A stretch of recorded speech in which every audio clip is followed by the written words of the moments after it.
अल्हम्दुलिल्लाह मैं अपने बिस्तर पर लेट गया और हसन रज़ा भी अपनी मच्छरदानी में लेट गए। हसन रज़ा लब्बाइक बेटे वो सोने की दुआ पढ़ा दीजिए, लेकिन जब भी कोई पढ़ते हैं तो पाँव समेट कर पढ़ते हैं। तो माशाअल्लाह अपने पाँव समेटे हुए आपका मुंह भी किबले की तरफ है, सुभान अल्लाह। तो बेटे वो दुआ पढ़ा दो सोने की।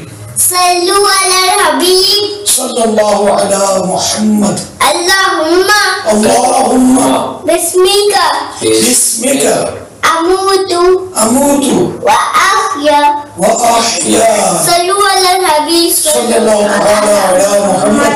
अल्हम्दुलिल्लाह हसन रज़ा हमें जब जब मौका मिलता है अक्सर मतलब ये सोने की दुआ पढ़ाते हैं अल्लाह की रहमत से। सो जाओ मदीने की याद में खो जाओ। माशाअल्लाह क्या बात है मदीने की, माशाअल्लाह।